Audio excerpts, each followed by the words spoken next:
நமஸ்காரம். இன்னைக்கு நான் மைசூர் ரசம் வைக்க போறேன். அதுக்கு வேணுங்கிற சாமான் எடுத்து வச்சிருக்கேன். 3 மிளகா, கொஞ்சோண்டு கடலைப்பருப்பு, கொஞ்சம் மிளகு, கொஞ்சம் ஜீரகம். ரசத்துக்கு தேவையான புளி ஊற வச்சிருக்கேன், சின்ன எலுமிச்சங்காய் அளவு. இது தேங்காய் வந்து துருவினது வந்து ஒரு 3 ஸ்பூன். இந்த சாமான்லாம் வறுக்கும் போது இதையும் தேங்காயும் லேசாக வறுத்துன்ட்டு நல்லா நைஸாக அரைச்சி இந்த புளி கொதிக்கும் போது அது போடணும். பற்ற வச்சு இல்பச்சட்டி போட்டிருக்கேன். அது சும்மா பேருக்கு எண்ணெய்.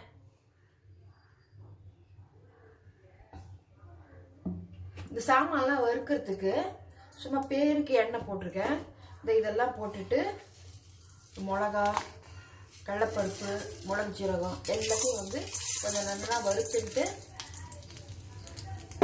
அது நல்லா வறுத்த பிறகு தேங்காய் போட்டு லேசாக வறுத்துட்டு அரைச்சிட்டு வந்துடணும் மிக்சியில்.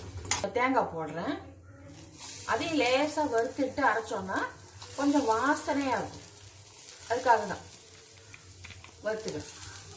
லேசாக வறுத்து எடுத்துட்டேன். இது ஆறின உடனே மிக்சியில் போட்டு அரைச்சிட்டு விழுதாக அரைச்சிட்டு புளியை கரைச்சி வச்சுட்டு அந்த புளி தண்ணி லேசாக கொதிச்சோடனே இதை போட்டு கலக்கி விடணும்.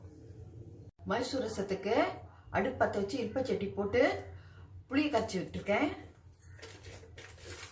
உப்பு போட்டுடுறேன், மஞ்சப்பொடி கொஞ்சம் போட்டுடுறேன்,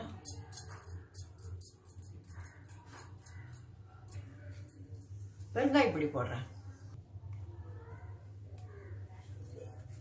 இது கொஞ்சம் புளி தண்ணி கொஞ்சம் கொதிச்ச உடனே இதை வறுத்து வச்சிருக்கேன் பத்தால அதை அரைச்சி அதில் விடணும். புளி கொதிச்சுட்டு இருக்கு.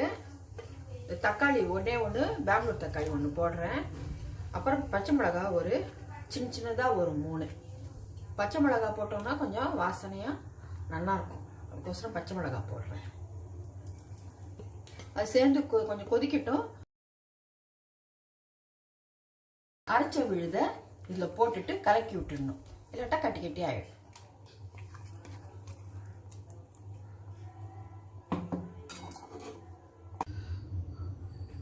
பருப்பு ஜலம் ஒரு 3/4 டம்ளர் எடுத்து வச்சுட்டு இருக்கேன். அதை வந்து இதில் விடுறேன்.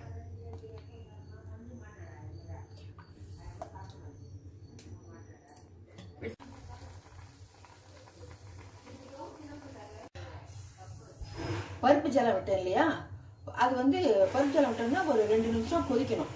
எல்லாம் புளி தண்ணி அரைச்சி விட்டது பருப்பு ஜலம் எல்லாம் வந்து ஒரு கொஞ்சம் கொதி வந்தோடனே ஆஃப் பண்ணிடலாம்.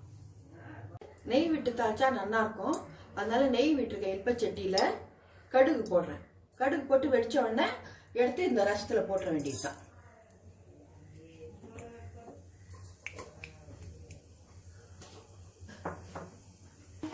இப்போ தாளிச்சு கொட்டிடுறேன். ரசத்துக்கு, மைசூர் ரசத்துக்கு தாளிச்சு கொட்டிடுறேன்.